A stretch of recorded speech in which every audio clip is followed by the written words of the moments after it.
L'or du diable, Moussa Konaté, deuxième journée, la nuit. Sont sur la scène Korotoumou, Fadima, Oumou assise sur des nattes et Garaba couché. Une lampe dont le verre noirci est cassé et est remplacée en partie par une feuille de papier. La chèvre demeure attachée au même endroit. Fadima. Mère, crois-tu qu'il soit prudent de laisser la chèvre dans la cour avec les vols qui n'en finissent plus? Korotoumou. Que veux-tu, Fadima? Si on ne peut la mettre nulle part ailleurs, on ne va quand même pas dormir dans la même chambre qu'elle. Oumou. Ce n'est pas facile de voler une chèvre, Fadima, parce qu'elle a la langue aussi pendue que celle d'une griotte. Garaba se soulève sur un coude. Tu te trompes, Oumou, tu te trompes beaucoup. Il n'y a rien qui arrête les voleurs maintenant. Ils sont devenus des magiciens. Il leur suffit de jeter le sort sur la chèvre pour l'empêcher de bêler. Alors il ne leur restera qu'à lui dire de les suivre pour qu'aussitôt elle les précède. Hé, il y a 3 ans, Fadima, avant que vous ne veniez ici, moi j'avais acheté un mouton tellement gras, tu sais, les moutons qui viennent de Nara, qu'un commerçant m'avait proposé de le racheter au triple de son prix d'achat. J'ai refusé. Hé, Fadima, moi j'ai attaché ce mouton au même endroit où se trouve la chèvre, la même nuit, n'est-ce pas, Oumou? Oumou.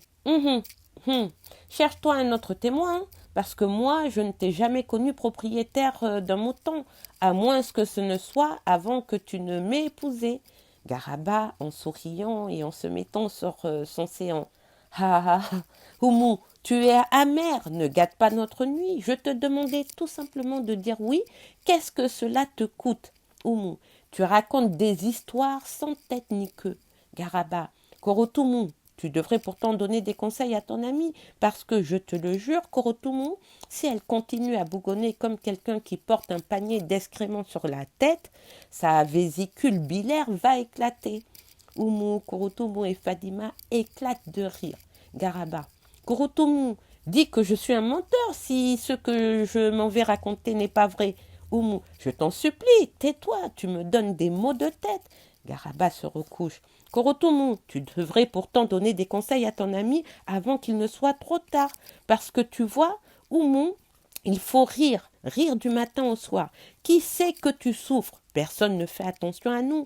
Alors, à quoi bon pleurer? Ça ne changera rien. Hé, Allah. Entre Ladji, la peau de mouton à la main, avec le chapelet au cou. Ladji. Fangatigi n'est pas encore venu? Korotoumou. Nous ne l'avons pas encore vu. Ladji étale la natte et s'assoit en marmonnant des versets du Coran. On entend souvent le mot Shahadou. Ladji, il ne changera jamais ce maudit. Korotoumou, mais attends de savoir pourquoi il n'est pas venu. Ladji, oui, oui, toi tu te prends toujours pour un juge. Va juger ailleurs, pas ici. Vois, Garaba, quand ton oncle te dit viens vite, est-ce que tu as le droit de traîner en chemin? Garaba, quand mon oncle me le dit, moi je ne prends même pas le temps de porter mes chaussures. Ladji, tu parles bien, toi, Garaba. Tu n'es pas comme ce bon à rien de Fangatigi et tous ceux qui le défendent. Korotoum, Fangatigi n'y est pour rien. Est-ce qu'il peut venir sans le consentement de ton frère? Ladji, ah, tu as raison, femme. Quand je quittais Bla, mon frère Sadio n'avait pas tous ses esprits. Il doit être complètement fou maintenant. Korotoum, hé, tu n'es pas patient. Ladji, est-ce que l'or est patient? Dis-moi. Et ces maudits-là, qui passent chaque jour avec leur calebasse et leur houe, est-ce qu'ils vont attendre que Fangatigi vienne? Hein, Fadima? Fadima? Oui, père, je t'entends. Est-ce que tu as écrit sur l'enveloppe que la lettre est pour mon frère Sadio? Oui, père. Et tu as dit aussi qu'il a fait la grande guerre et qu'il est maintenant en repos? Oui, père, j'ai écrit qu'il est ancien combattant à Bla. Hé, Fadima, je n'ai pas dit Bila, j'ai dit Bla. Oumou, elle a dit Bla, Ladji. Tu sais, Ladji, la poste n'est pas sûre, hein. Parfois, ils brûlent même les lettres pour ne pas avoir à travailler. Ladji. C'est vrai, Oumou, surtout les maudites femmes qui y sont et qui croient au tam-tam. Je passais l'autre jour et elles étaient 20 en train de manger des cacahuètes. Est-ce que c'est comme ça qu'on travaille? Ce sont des gens qu'il faut égorger, parce qu'Allah ne protesterait pas. Ah, si moi j'étais le roi de ce pays, je les rendrais droits. Des maudits, ce sont tous des maudits. Mais si jamais Fangatigi ne vient pas, ce sera fini entre Sadio et moi. C'est moi qui le dis, moi, Ladji Keita. Garaba, quelle heure est-il? Oumu. À qui le demandes-tu? As-tu apporté une montre ici depuis que tu m'as épousé? Tu es fou, je le jure. Ladji a commencé à prier comme avec rage. Alors entre Fangatigi, portant un tricot noir, une culotte bouffante jaune vif et des souliers noirs en plastique avec des lacets blancs. Un gros baluchon en bandoulière, il tient un objet long, enveloppé dans un sac et ficelé. Il s'arrête au milieu de la cour. Fadima. Fangatigi est venu. Rire brouhaha. Kurutumu. Fangatigi, tu es donc venu? Fangatigi. Mara Boucheli. Kurutumu. Comment se porte ton père? Fangatigi. Éclat de rire. Oumu. Fangatigi, dis au moins qu'il se porte bien. Et ta mère? Fangatigi. Elle se porte bien? Kurutumu. Fangatigi, comme tu as grandi. Fangatigi. Mara Boucheli. Éclat de rire. Kurutumu. Assieds-toi sur l'escabeau, là.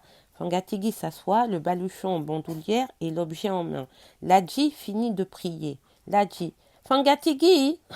Fangatigi. Maraboshfuli, il se porte bien. Éclat de rire. Ladji. Je n'étais pas salué, je veux savoir pourquoi tu as mis tout ce temps pour venir. Fangatigi. Mon oncle, ce n'est pas ma faute. Mon père n'a reçu la lettre que ce matin. L'imam se porte-t-il bien? J'ai appris qu'il y avait eu un grand vent. Il n'a pas causé trop de dégâts. Ton père, Fangatigi.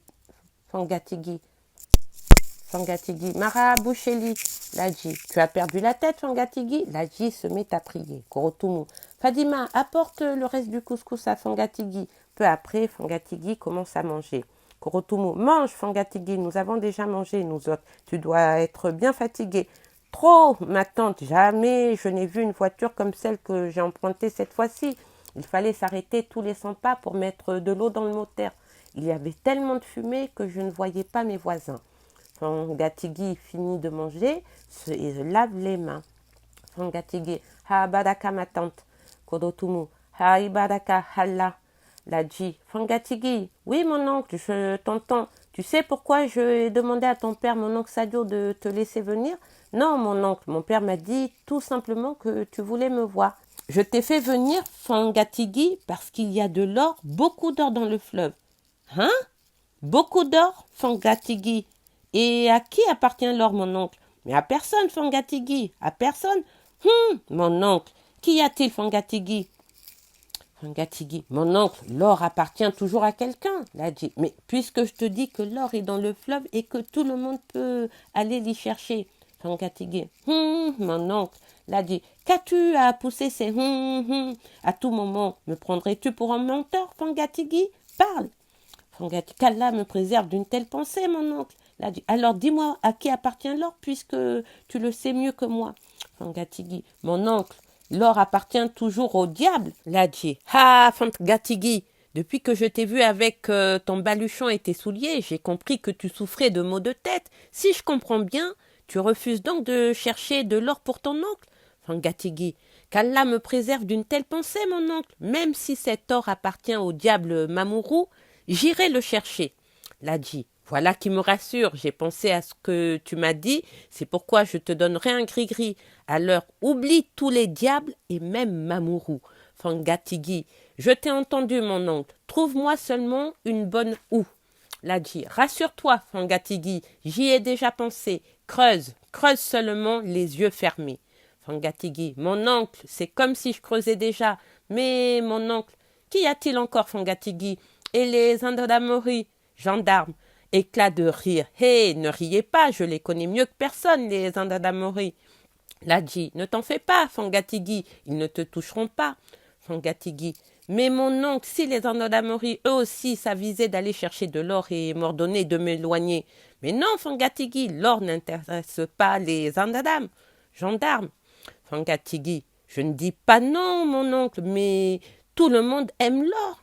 Ladji en riant. Rassure-toi, Fangatigi, tu n'es pas seul, Fangatigi. Oui, je te crois, mon oncle, mais il y avait un Zandam à Bla. Il a une moustache, une grosse moustache. Est-ce qu'il est là, lui? Kurutumu. Mais oh, Fangatigi, quelle tête as-tu? Fangatigi. Attends, ma tante, celui-là, le Zandamori là, je le connais mieux que personne. Ladji. Mais enfin, Fangatigi, est-ce qu'il a tué quelqu'un sous tes yeux? Fangatigi, non mon oncle, mais je l'ai vu tuer un chien enragé avec son petit fusil. Ladi, ça suffit Fangatigi, il tue les chiens et pas les hommes. Fangatigi à mi-voix, je pourrais toujours lui dire que je suis le fils de Sadio Keita de Bla. Éclat de rire. Kurutumu, ce n'est pourtant pas la première fois que tu viens ici, Fangatigi. C'est vrai, ma tante, mais ici, ce n'est pas Bla. Garaba, dis, Fangatigi, vous avez roulé à quelle vitesse? Laisse-le tranquille. Tes propos n'ont ni tête ni queue. Awa, sortant de la chambre, se frottant les yeux, s'arrête au seuil. Vous faites trop de bruit, je n'arrive pas à dormir. Ladi, maudite, vas-tu rentrer te coucher? Awa obéit. Ladi, Fangatigi, comment se porte le vieux Drissa? Oh, il est mort, mon oncle! Exclamation de compassion. Hé, Allah! Kurutum, il était malade? Oui, ma tante. De quelle maladie? De l'impôt. Éclat de rire. Kurutum. De quoi? Fangatigi, ma tante, je ne mens pas. C'est l'impôt qui l'a tué. Ladi, oh, Fangatigi a perdu la tête?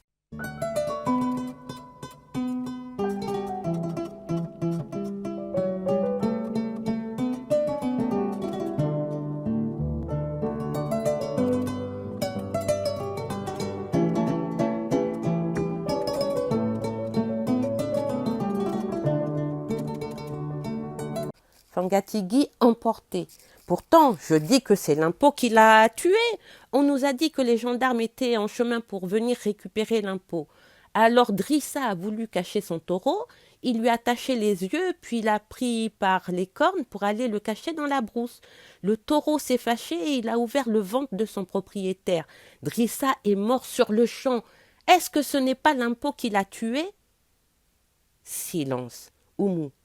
Tu as raison, Fangatigi, tu as raison, c'est l'impôt qui l'a tué. Garaba, si l'impôt aussi se met à tuer, la chose devient très grave. Fangatigi, mon oncle, nous sommes fatigués, nous les autres. Allah lui-même le sait, nous sommes trop fatigués.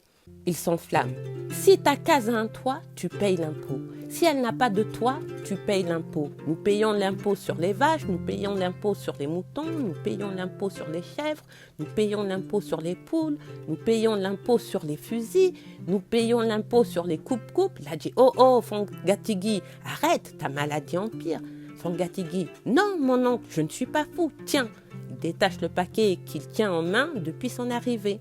Tiens, mon père me charge de te remettre le coupe-coupe que tu as oublié là-bas. Il dit qu'on l'a obligé à payer son impôt et qu'il n'entend pas le faire une deuxième fois. Tu vois que je ne suis pas fou, mon oncle. Il a dit, hé, l'impôt sur le coupe-coupe, Fangatigi, que le diable Mamourou me casse la tête si ce n'est pas vrai. Hé, on ne sait plus que faire. On a envie de s'enfuir, mais à quoi bon? On retourne tôt ou tard, on retrouvera l'impôt à sa place. Oui, nous sommes fatigués, mon oncle, nous sommes très fatigués. Vois-tu, mon oncle, le vieux Drissa est heureux parce qu'il est mort. Il ne paiera plus d'impôt. Garaba, hé Allah, l'a dit, oui, les pauvres ont toujours tort. Fangatigi, mais mon oncle, où va tout l'argent que nous donnons? L'a dit, hé, Allah seul le sait. Fangatigi, Allah seul. Fangatigi, chaque année, il faut payer davantage. Cette année, nous avons payé 3 fois plus que l'année dernière. Mais moi, je demande, s'il ne pleut pas, comment pouvons-nous payer l'impôt? Mais non, il n'y a pas de sécheresse qui tienne. Ils viennent avec les Andadamori et celui qui ne paye pas est envoyé en prison. Est-ce qu'on peut donner quelque chose qu'on n'a pas? T'as dit, jamais. Fangatigi, chaque fois qu'ils vont chez nous, ils promettent tout, même ce que nous ne leur demandons pas. Alors, ils nous demandent de payer d'autres impôts, nous payons, mais il n'y a jamais rien, mon oncle, jamais rien. Mais que pouvons-nous faire? Garaba, moi je ne comprends pas, Fangatigi. À la radio, pourtant, quand on vous interroge, vous dites que tout va bien.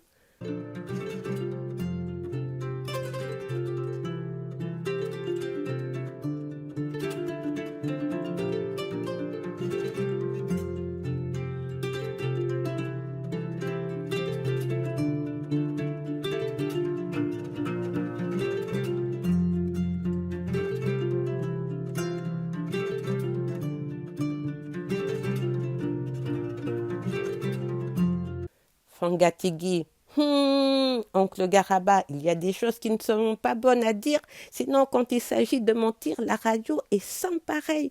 Ah, il y a des gens qui vont avec leur machine, ils nous disent ce que nous devons dire et nous le disons. Hé, mon oncle, on ne peut pas tout dire. Par exemple, le mois dernier, ils nous ont dit de voter, mais nous ne savons pas pourquoi. Hein? Mon oncle a dit, Fadima, Fangatigi, on vous demande de choisir les chefs du pays. Fangatigi, nous, Abla, Fadima, vous avez voté pourtant. Fangatigi, hé, on nous a distribué des feuilles de papier que nous avons mis dans une grande boîte. J'y ai mis 19 à moi seul. Immense éclat de rire. Fadima, justement, Fangatigi, les noms des chefs sont inscrits sur ces feuilles de papier. Fangatigi, oh, mais nous ne les connaissons pas, nous. Pourtant, vous avez voté pour eux. Non, mais Fadima, non, ne dis pas ça. Comment peut-on élire un chef de village sans l'avoir jamais vu, sans le connaître? Pourtant, vous avez bien voté. Fangatigi en criant, je ne suis pas d'accord avec toi, Fadima. On nous a trompés. Là dit, Fangatigi, baisse la voix. Fangatigi, j'ai compris mon oncle, j'ai compris, je ne saurai plus le temps. Mais oh mon oncle, ça fait mal, très mal. Ils viennent tous, tour à tour, et chacun exige qu'on lui paye l'impôt. Comment faire, mon oncle, comment? Même quand ils viennent pour nous obliger à voter, ils nous obligent aussi à les nourrir aussi. Nous donnons tout, de l'argent, des bœufs, des moutons, tout. Cette fois, si ils m'ont obligé à leur donner ma poule, ma petite poule, la seule qu'il me restait. J'ai dit au chef du village qu'il ne me restait plus que celle-là. Il m'a dit qu'il en informerait les gendarmeries si je n'obéissais pas. Alors je l'ai donné, mais je ne leur pardonnerai pas, je ne leur pardonnerai jamais. Allah me vengera. Fantagiti, ne les maudis pas à cause d'une poule. Fangatigi, tu ne les connais pas, ma tante. Oumou, eux, ils n'ont pas pitié. Est-ce qu'ils m'ont aidé à avoir cette poule? J'ai cultivé sous le soleil et sous la pluie pour l'avoir. Elle avait déjà commencé à pondre. S'ils ne me l'avaient pas prise dans un an, j'aurais eu beaucoup de poules que je serais venue vendre ici pour payer l'impôt de la famille. Mais maintenant qu'ils l'ont égorgée, que me reste-t-il? Non, tante Oumou, je ne leur pardonnerai jamais. Je m'en remets à Allah et au diable Mamourou. L'a dit, non, Fangatigi, non. Fangatigi, je ne comprends pas, mon oncle. L'a dit, tu n'as pas le droit d'associer Allah et le diable Mamourou. C'est Allah seul qui peut tout. Le diable Mamourou n'est rien. Fangatigi, oui, mon oncle, je n'appellerai plus le diable Mamourou. Excuse-moi, mon oncle, je ne l'appellerai plus. Mais mon oncle, mon cœur ne peut s'empêcher de s'échauffer quand je pense à ce qu'on nous fait. Parce que, mon oncle, il ne nous reste plus que ça. Wotez, applaudissez l'impôt. Wotez, applaudissez l'impôt. Non, mon oncle, ce n'est pas juste. Konotumu, tu sais, Fangatigi, c'est partout pareil, Fangatigi. Mon oncle, on vous demande donc à vous aussi de voter? L'a dit, mais oui, moi, j'ai d'autres soucis. L'a dit, se remet à prier. On entend Garaba ronfler. Oumou secouant son mari. Hé, toi, cesse de nous battre les oreilles avec tes rugissements. Garaba marmonne. J'ai changé quelques rayons et tendu les freins. Oumou, il est devenu fou, complètement fou. On entend le bruit d'un avion. Fangatigi scrute le ciel.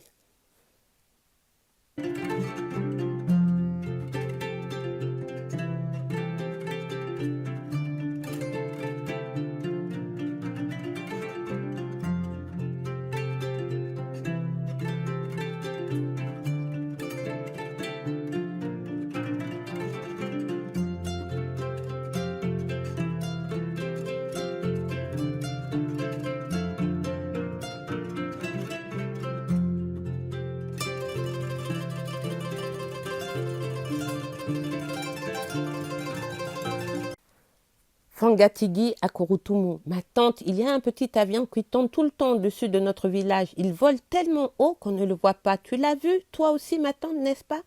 Kurutumu, c'est vrai, hein, Fangatigi. Fadima, c'est un avion de guerre, Fangatigi. Un si petit avion, Fadima, il peut détruire tout Bla en un clin d'œil, Fangatigi. Et à qui appartient-il, Fadima? À notre pays, à nous tous. C'est avec l'impôt qu'on l'a acheté. Fangatigi, après un moment de silence. Je ne suis pas d'accord sur ça, Kurutumu. Qu'as-tu, Fangatigi, je dis que je ne suis pas d'accord, ma tante. Mais sur quoi? Est-ce qu'il a déjà détruit un pays? Oumou, oh, oh, Fangatigi. Fangatigi en gesticulant. Je refuse. Ladji finit de prier. Fangatigi. Fangatigi. Non, mon oncle, je ne suis pas d'accord. Ladji. Tu es devenu fou? Ladji. Fangatigi. Pourquoi il ne va pas détruire la Côte d'Ivoire? Ladji. Fangatigi. Fangatigi. Il se lève. Je demande pourquoi il ne va pas détruire la Côte d'Ivoire. Ladji. Fangatigi. Tu vas faire quoi? Fangatigi. Non, je ne suis pas d'accord. Ladji. Tais-toi. Garaba se réveille en sursaut. Fangatigi. Est-ce que comme ça nous prendrions pas tout leur argent? Ladji, je m'en vais te casser la tête, Fangatigi. Je dis non, je dis encore non. Ladji, donnez-moi un bâton, Fangatigi. Est-ce qu'on a le droit d'acheter quelque chose comme ça et de ne pas aller prendre un pays? Ladji, oh, oh, oh, Fangatigi. S'ils ne veulent pas le faire, alors qu'ils me rendent mon impôt. Korotumu, Fangatigi, ne nous apporte pas le malheur. Fangatigi, je ne veux pas qu'on me rende mon argent, je ne fais plus partie de la tontine, qu'on me rende mon argent. Là, dit Fangatigi, Fangatigi, mon oncle, je ne suis pas d'accord, qu'il me rende mon argent, je ne fais plus partie de la tontine. Là, dit en se dressant, donnez-moi ma babouche que je lui casse la tête, Fangatigi, qu'on me rende mon argent et celui de mon père aussi. Là, dit Fangatigi, Fangatigi, Fangatigi, qu'on me rende ma poule. Là, dit oh, oh. Fangatigi, je ne t'écoute pas, mon oncle, je ne t'écoute pas. Qu'on me rende ma poule tout de suite. Je ne fais plus partie de la tontine. Là, dit Fadima, donne-moi un bâton. Fangatigi, que le diable Mamourou me casse la tête si je ne retire pas mon argent. Qu'on me le rende. Oh, Fadima, va appeler un gendarme, va appeler Diallo, vite. Fangatigi, il s'assoit, les mains sur les genoux, alors qu'ils prennent tout, la poule et l'argent. Je m'en remets à Allah. Là dit, ha, ha, ha. Il s'assoit. Fangatigi, qu'est-ce qu'il t'a pris? Fangatigi, mon cœur a bouillonné, mon oncle. Là dit, tâche d'être plus maître de ton cœur. Fangatigi, fais attention à ce que tu dis. Ici, ce n'est pas blanc. Fangatigi, oui, mon oncle, j'ai compris. Là dit, bois, bois, quelle colère. Fangatigi, je ne dirai plus rien, mon oncle. Un moment de silence.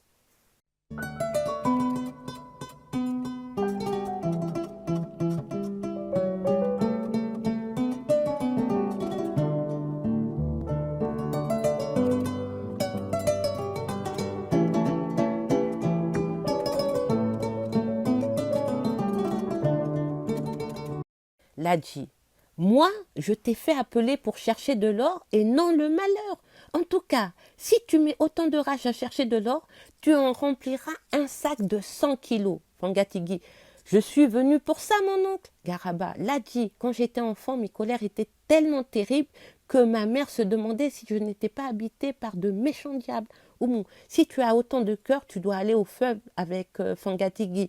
Garaba, femme, mon cœur s'est apaisé depuis bien longtemps. Oumou, quoi qu'il en soit, il faut que tu ailles au fleuve. Ça ne peut pas continuer ainsi. Garaba, mais mon dos, Oumou, tu oublies mon dos. Oumou, tu vas donc passer toute ta vie ainsi.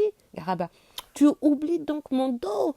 Oumou, tu devrais pourtant te comporter comme un homme. Comment vais-je acheter mes médicaments? Dit Garaba. Ah, ah là.